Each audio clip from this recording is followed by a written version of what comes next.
Hey there, quarantine friends. Welcome back to another exciting edition of Pandemic Radio. On this week's edition, we are talking about a very appropriate subject, outbreak epidemiology. So, how's everyone doing? How are you holding up? Good? Good. I'm glad to hear it. So, sit back, relax, and let's take a little trip through the basics of conducting an outbreak investigation, shall we? Great. So, you guys have probably seen or read news reports that look something like More trouble for this. Chipotle. The CDC investigating another E. coli outbreak linked to the Mexican Commonly, when you restaurant think chain. of This one in 3 states. It comes after that outbreaks, outbreak in November, you sickened think of dozens. infectious And ABC's diseases Lindsay Davis here associated with the with latest. Good morning, food. Lindsay. Good morning, And George. that's a This is pretty one common of form of 5 outbreak, disease especially outbreaks the in the burrito United chain has States and had around the since world, July. is The CDC says this foodborne latest disease bacteria has outbreaks. a different genetic Of course, fingerprint there are other than what kinds they of disease detected in the outbreaks. previous E. Some of coli them get outbreak. quite large, such This as morning, fast food chain that Chipotle is COVID at the center of COVID-19, another I E. think it's what it's coli called, outbreak.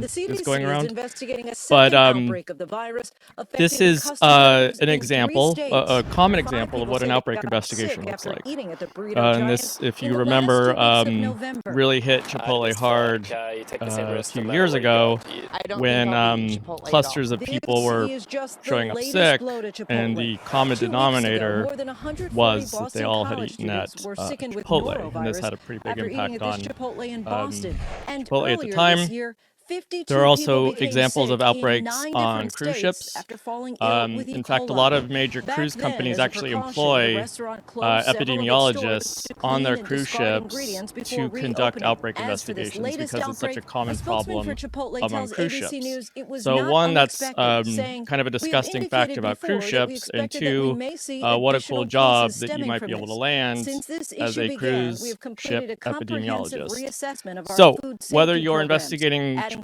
"We Chipotle, are confident that we norovirus on can a cruise ship, achieve a or level of food E. safety coli on risk that is spinach, near zero." you are conducting Chipotle outbreak has already made investigations. massive And changes in the basic response to this and is steps now centralizing the preparation. are pretty similar, and that's what we're going to go through today. So, the CDC actually has a journal that focuses on reporting all of the outbreak investigations and the results from the outbreaks investigations that they've conducted each week. And we've talked about this publication before. This is the Morbidity and Mortality Weekly Report. And you can go to the CDC's website and type in Morbidity and Mortality Weekly Report, MMWR, and you can take a look around at the kind of stuff going on. So a lot of the stuff dominating the webpage right now is obviously COVID-19 related. But you can see other things that they're looking at. So this is contraceptive use, hypertension, chronic hepatitis C. They you know publish all this kind of interesting epidemiology stuff, including outbreak investigations that they've done.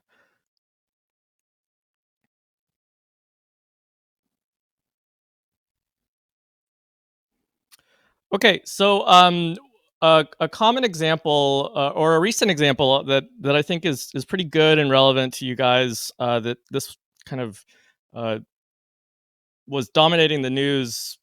It seems like a lifetime ago, but I guess last year.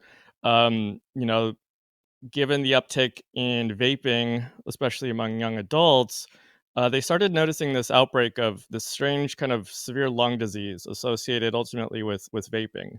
Um, and just for your information, and I'll post this to the website, there are some good examples of how the CDC conducted outbreak investigations to ultimately arrive at vaping as a possible risk factor.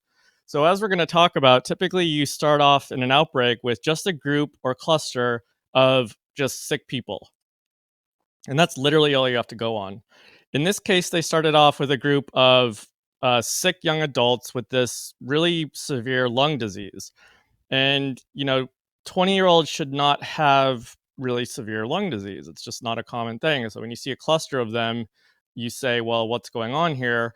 And when you're an epidemiologist, another word for what's going on there is conducting an outbreak investigation.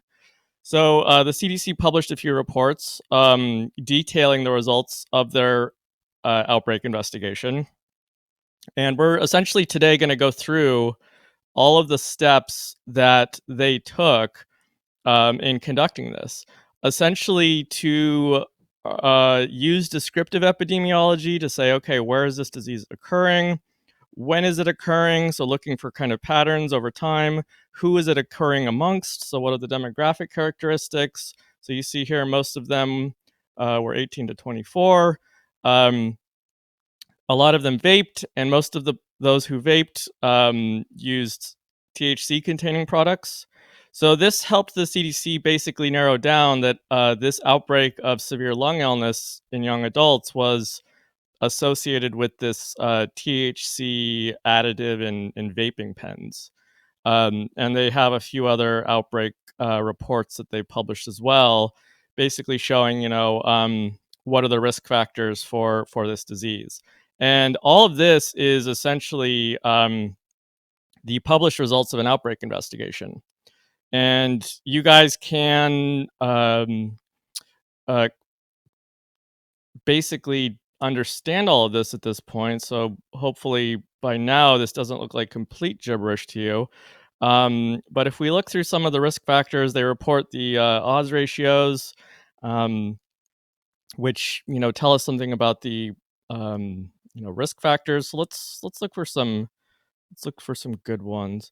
So this is a risk factor that they found, and forgive me, I have no idea what this actually is, but dank vapes. Dank vapes, I assume, contain some kind of THC. I assume that they are popular amongst the young crowd. And there you go. They found that the use of dank vapes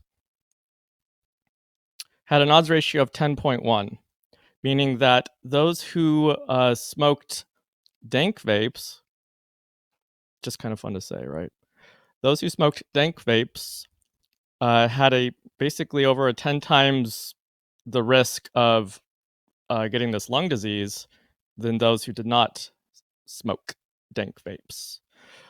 So 10.1, pretty strong odds ratio, suggesting that this is probably the culprit, right?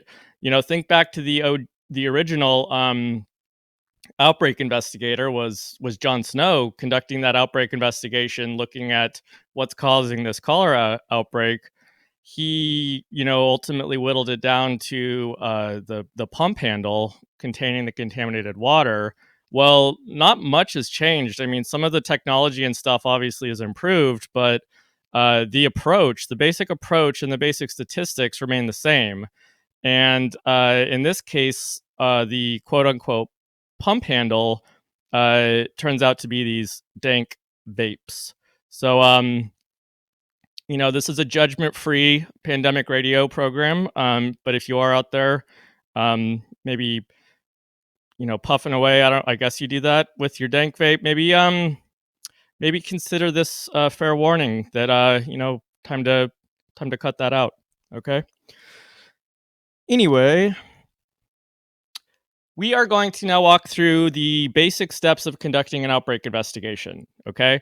Regardless of whether you're investigating dank pens and lung illness, E. coli in romaine lettuce, norovirus on cruise ships, the basic steps are the same. And we're going to kind of walk through the basics of this. And I posted a lot of examples on the website to read through in more detail. So these are the basic steps in conducting an outbreak investigation, and we're going to go through each of these. So first, you need to obviously confirm the existence of an outbreak. Like, is this just some random disease that just happens to be affecting some people, or is there like some common cause here? Is this an outbreak, or is this just kind of random bad luck? If we decide that, okay, there's a disease outbreak going on, we need to define and count cases. This has been a big issue with the COVID-19 pandemic, is the lack of surveillance and the lack of testing means that it becomes harder for us to define and count cases. And as we'll see when conducting an outbreak investigation, it's critical to be able to count cases. When you do this, when you can count all the cases, you can determine who's at risk. Who is your population that's at risk? Right now with COVID-19, theoretically, everyone in the world is at risk because no one has immunity. There are no vaccinations. That's why we're doing the social distancing thing, because basically everyone is at risk. But for the vaping example, maybe the population at risk is all those who smoke those vape pens. So once you've defined your population, you want to conduct descriptive epidemiology. Okay, so you've counted everybody up, and then you want to basically say, okay, what are some possible risk factors here? So collect information on sex, male, female, age, all the kind of basic demographic characteristics, and then look at other things like where do they work, where do they what did they eat, etc. And we'll go through that more later in this lecture. So what this allows you to do is develop a hypothesis. If you start to see that certain risk factors seem to be more associated with the outcome of interest than others, you can develop a hypothesis, right? Is this waterborne? Is it airborne? Does it look like it's something in the food? Is it something they smoked? Is it somewhere they worked? Was it that cruise that they went on? This is the kind of research question that then you go and you basically do studies, usually case control studies, and try to identify the culprit. Usually culprit, sometimes culprits. Once you have, you then go and basically institute control and prevention measures. So think about Jon Snow finding the pump handle. He went, or the water pump as the kind of risk factor, and he went and got the local government to remove the pump handle. So that was the control measure that resulted from this outbreak. And then ultimately, you want to communicate your findings. One way that that's done is the CDC publishes this morbidity and mortality weekly report. So confirming the existence of an outbreak. And this is Dustin Hoffman in the movie Outbreak. If you haven't seen it, maybe good pandemic binge watching material, maybe not, depending on the type of person that you are. Maybe you want to wallow in the fact that we're in an outbreak. But this was a movie that really popularized this concept of being a disease detective. And I believe it's been a while since I've seen that movie. I believe they're investigating Ebola. So that's Dustin Hoffman. He's going to be helping us walk through this, the steps of this outbreak. So hi, Dustin Hoffman. Thank you. So what's an outbreak? The World Health Organization, or WHO, defines an outbreak as the occurrence of disease in excess of what would normally be expected in a defined community, geographical area, or season. Outbreaks can occur in small or limited or restricted geographic areas, or they could be quite big. We're basically seeing a gigantic worldwide outbreak right now. It could last for a few days, a few weeks, or years. We'll see. So a couple keywords here are excess of what would normally be expected. Okay, that's really what defines whether you have an outbreak or not. And how do you know what is in excess of what is normally expected? Well, it depends on the disease. Okay, it all has to do with context and setting. So, do you have an epidemic or do you have an endemic disease? The outbreak of COVID-19 was very quickly considered an outbreak because normally you would expect there to be 0 cases of COVID-19 per year because that disease has never existed in humans before. So if you do the average incidence rate per year, you would get a 0. So any cases of COVID-19 suggest an outbreak.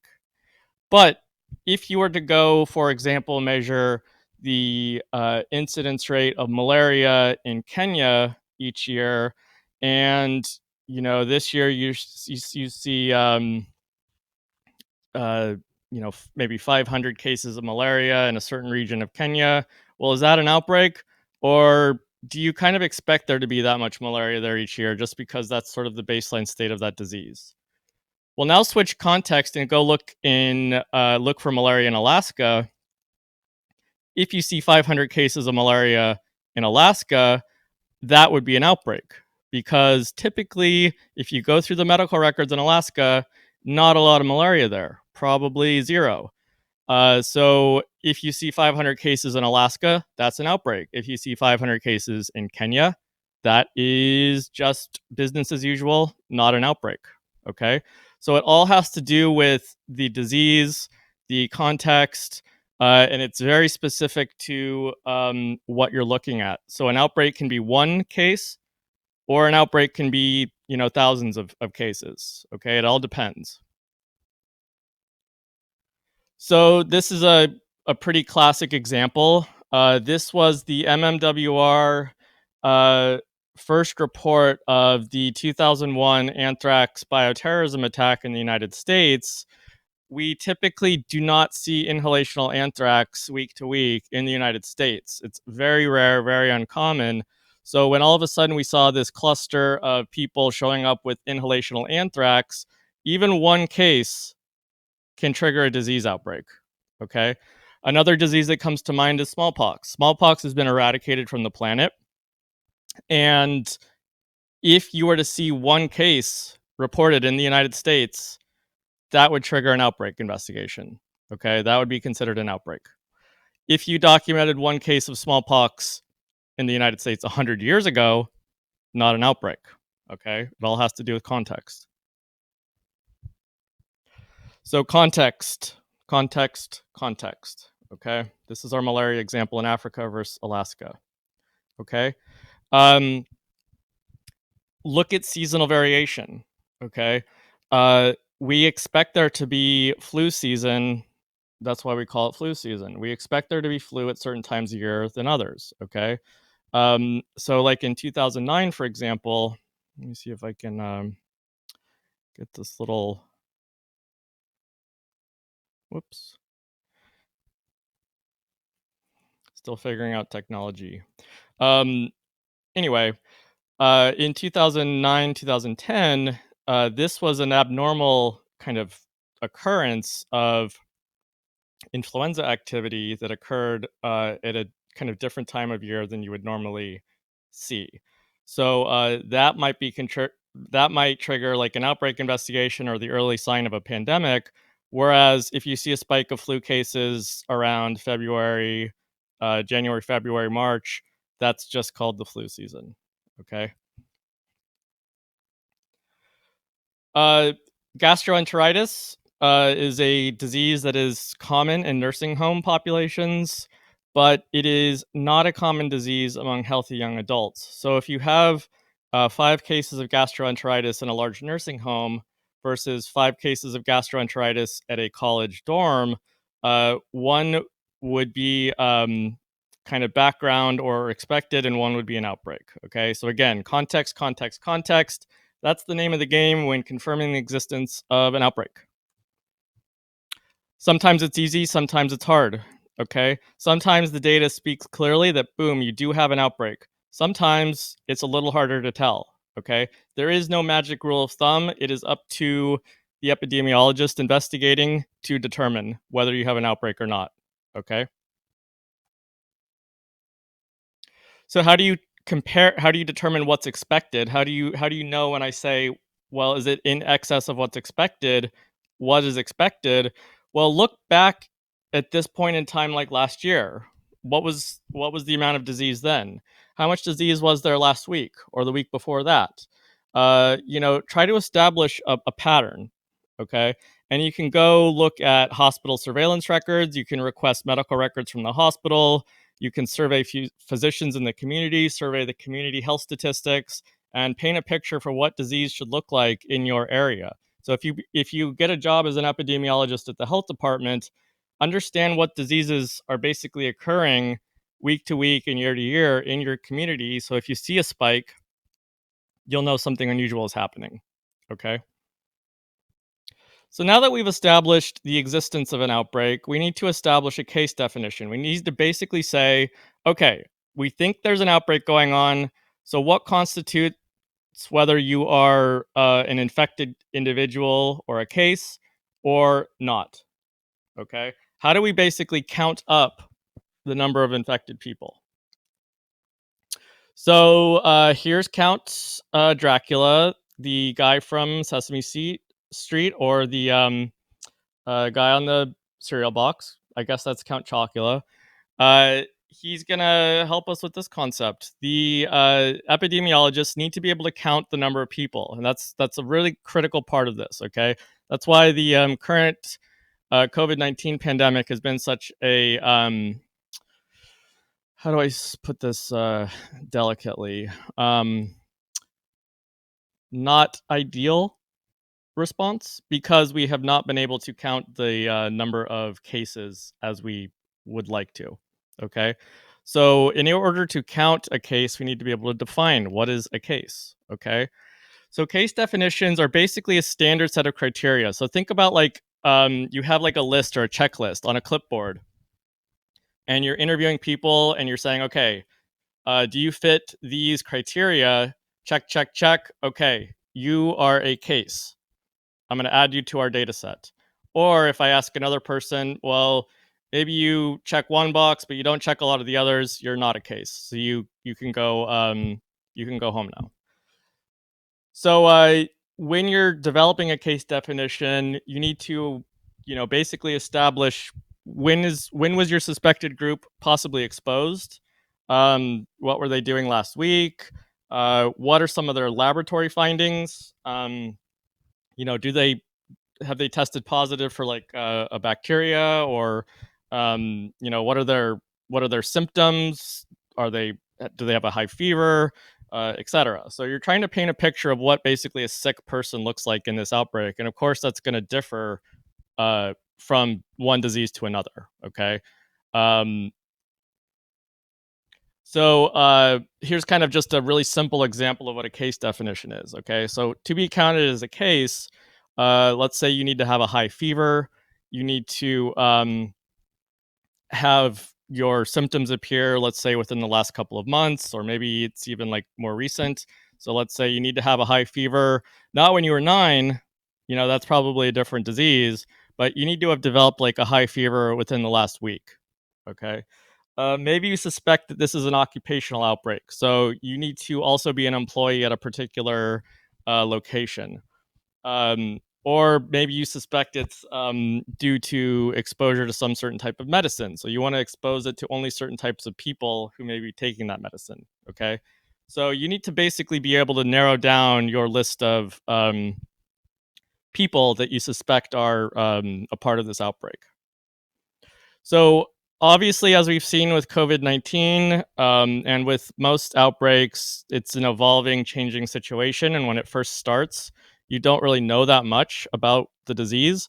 So your early case definition needs to be broad. And I like to think of it as like casting a wide net, because you don't want to miss anyone who is a part of the outbreak, but just because you were too narrow at first, you missed them. So think about it as like casting a wide net. Maybe you're going to accidentally identify some people who aren't actually a part of the outbreak, but you can narrow that down later. Okay. So here's an example of a really broad early definition of a case. A case of illness is defined as any diarrhea, vomiting, abdominal cramps, headache, or fever that developed after attending the implicated event.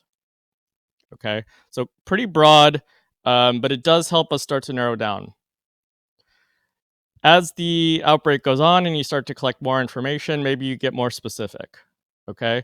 So here's an example of a more specific case definition. A case of illness is defined as diarrhea or vomiting with onset within 96 hours of consuming food served at this implicated meal. Very interesting. Okay.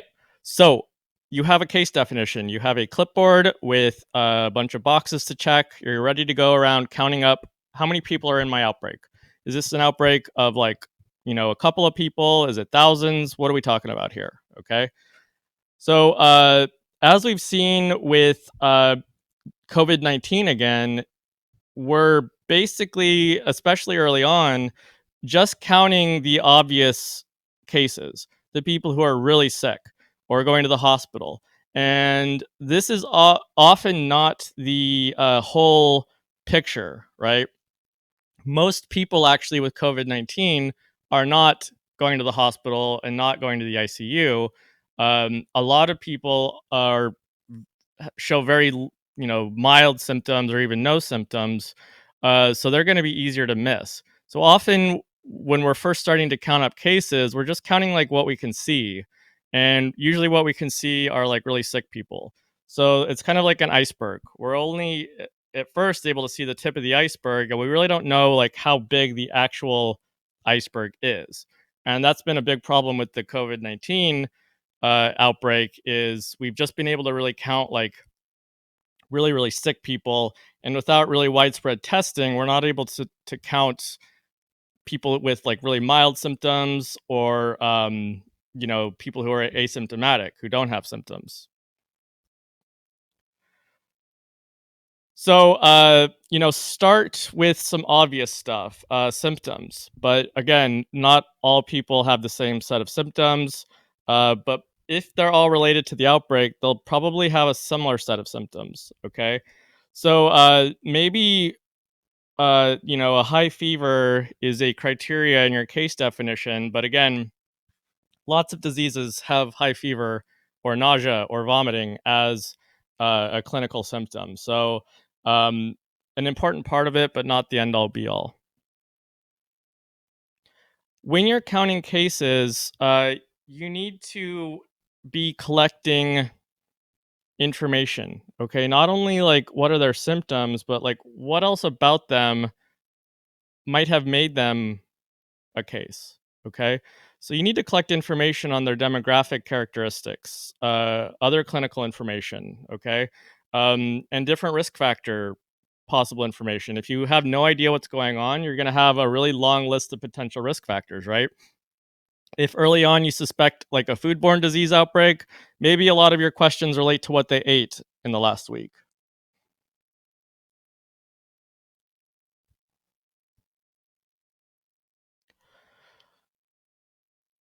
So, identifying your population at risk is also kind of a big part of this. And again, if it's a local foodborne disease outbreak, maybe your population at risk is everyone who visited like the Whole Foods salad bar last week.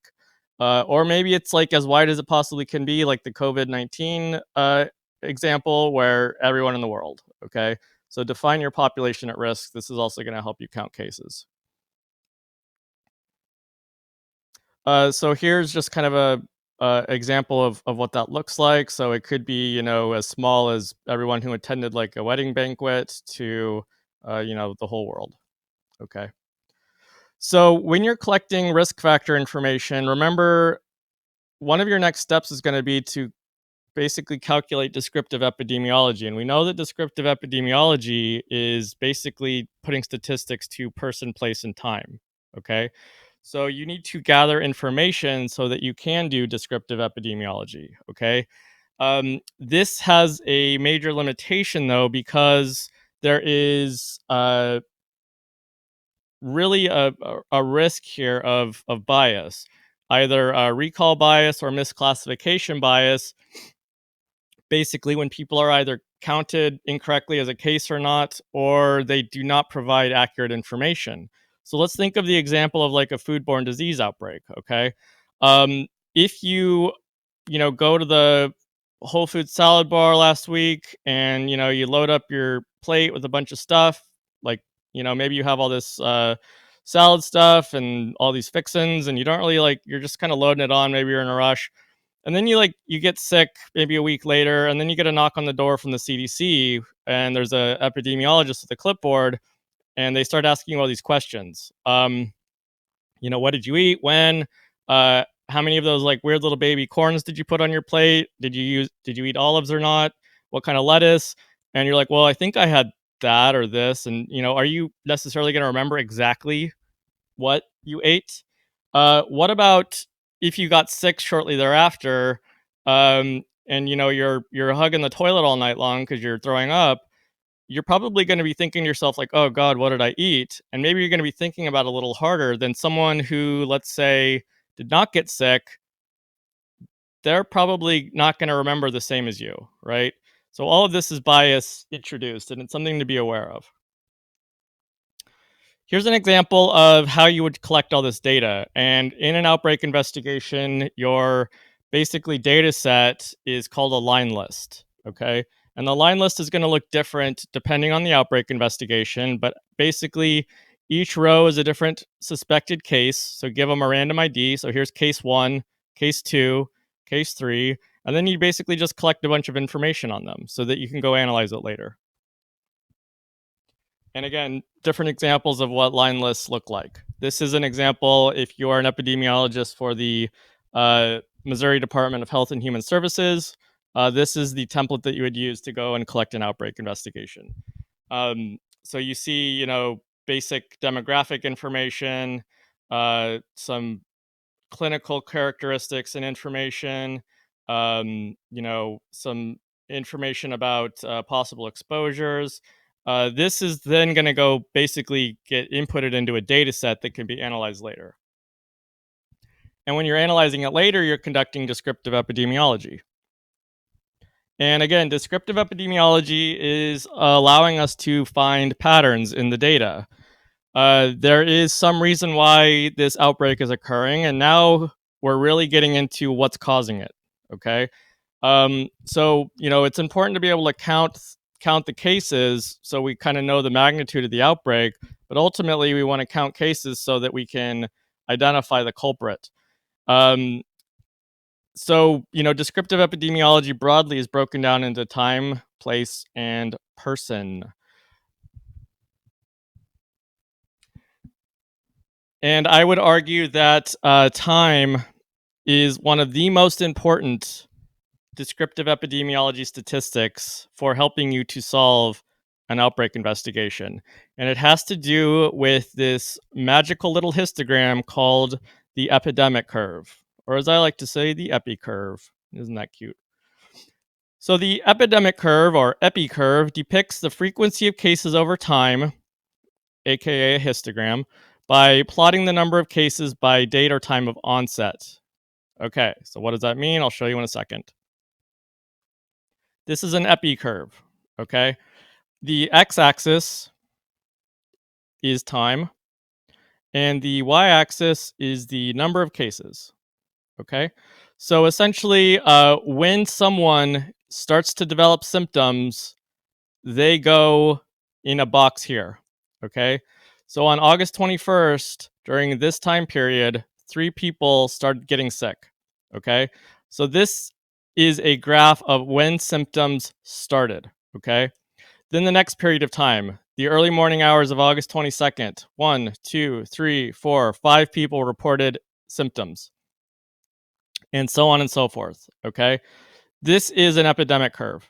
You see them for every outbreak investigation. You cannot solve an outbreak or properly conduct an outbreak investigation without an epidemic curve. You can learn a lot about them, a lot about the outbreaks from epi curves.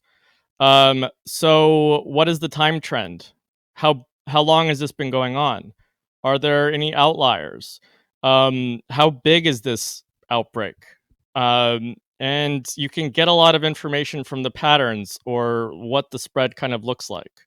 And then, importantly, you can determine when the most likely period of disease exposure was.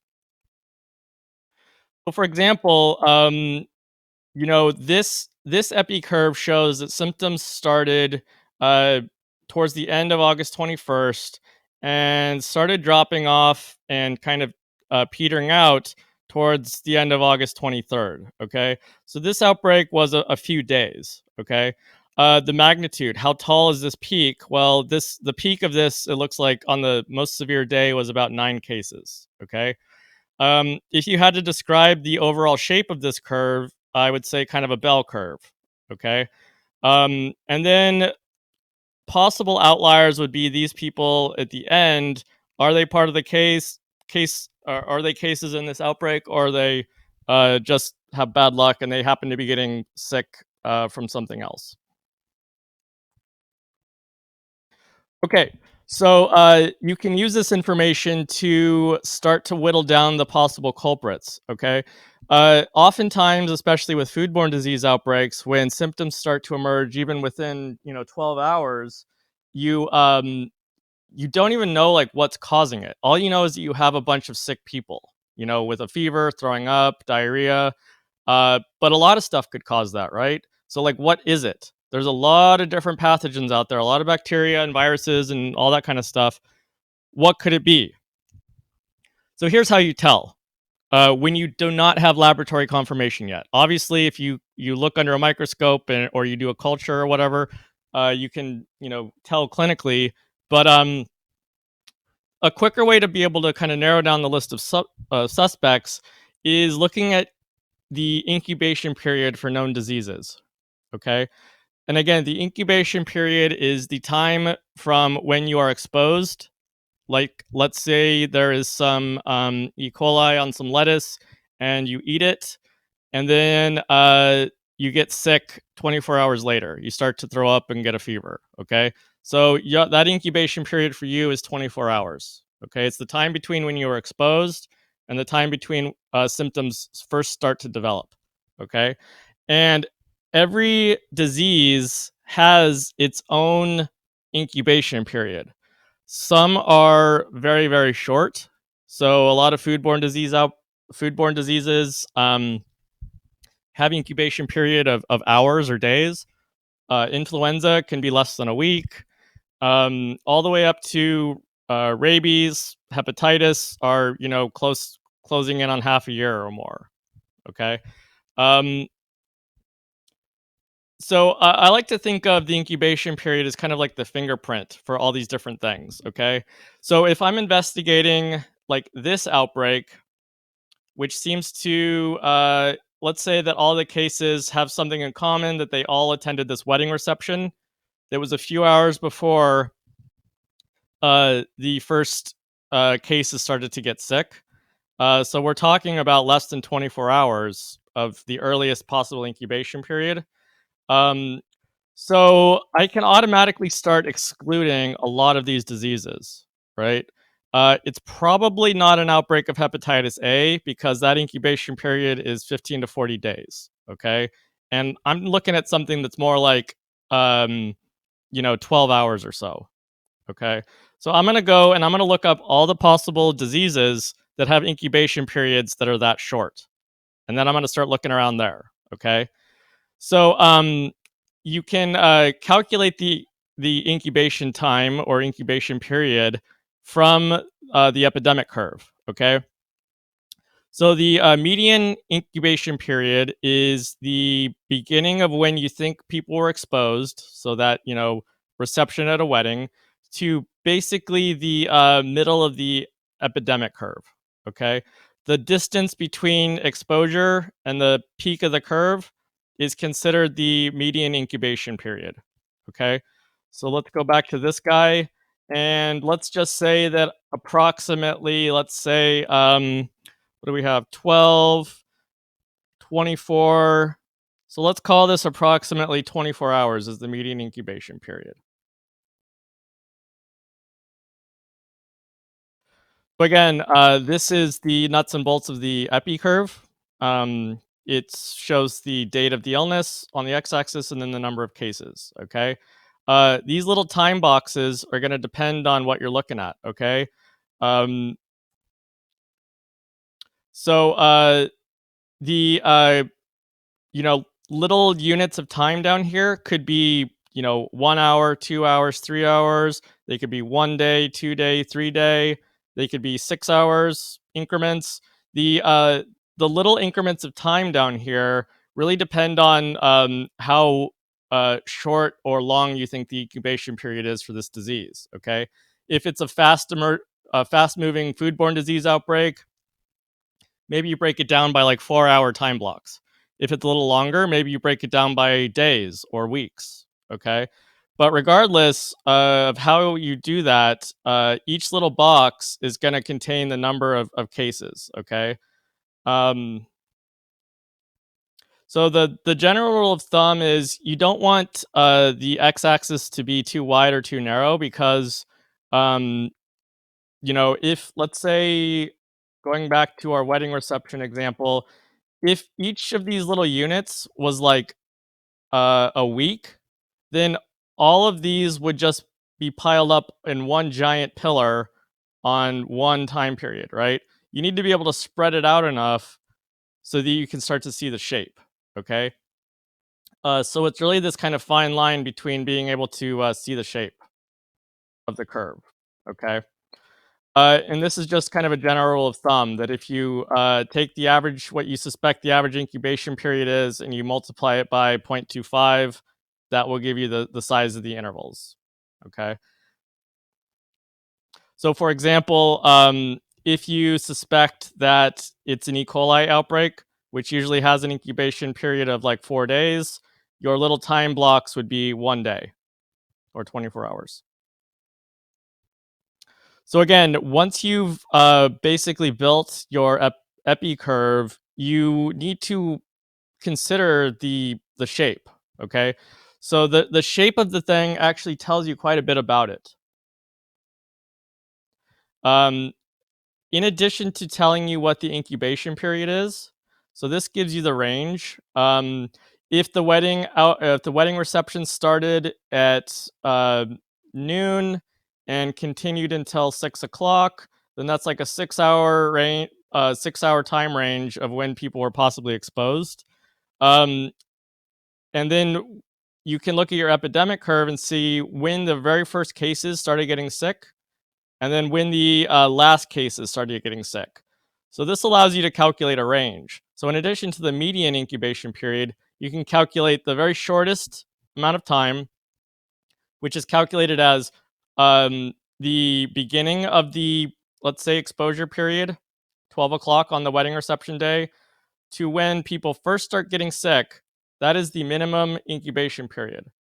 The maximum would be when people were last possibly exposed to the very last person in the epidemic curve that was got sick. Okay, so that gives you a range. So look at the shape of the thing. Okay, this is an actual epi curve from a Legionellosis cluster, which is caused by Legionnaire's disease in New York.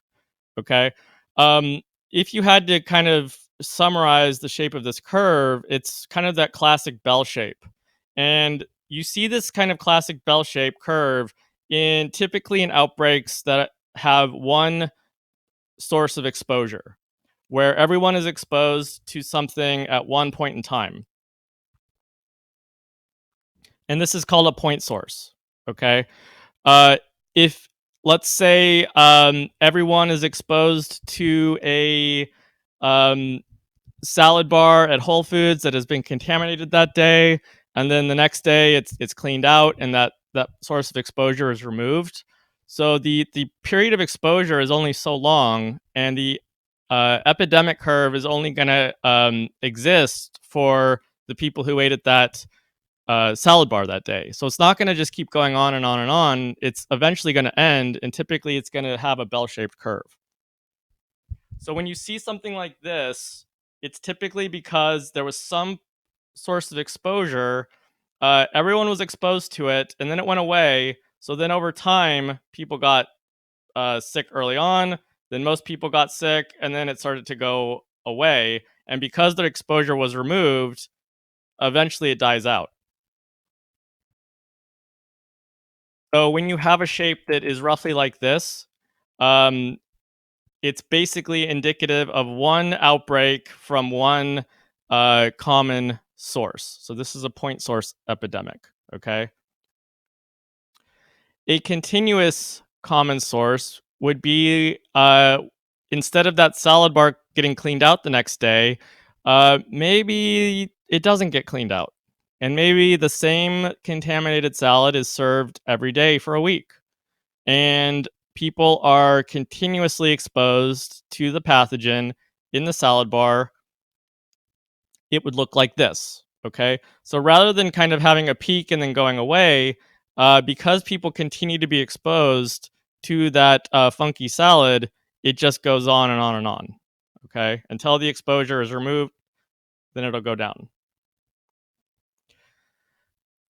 Another possible shape is this what's called a propagated curve. Okay, and this typically means that there are multiple outbreaks. Maybe this first little peak is due to the initial exposure to the pathogen, but maybe all these people then went home and contaminated or infected everyone that they lived with. And then that sparked a second outbreak. And then maybe these people went to work and spread it to everyone that they worked with, and that sparked another outbreak. Okay. So this suggests that the initial outbreak was caused by some common source, but then it went from person to person and created like multiple outbreaks. And that's what we're kind of seeing right now with COVID-19.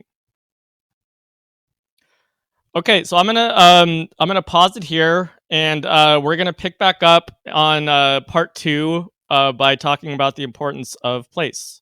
So meet me back here, same time, same place. I guess that is whenever you want, because this is a recorded lecture, and we'll pick it up on part 2.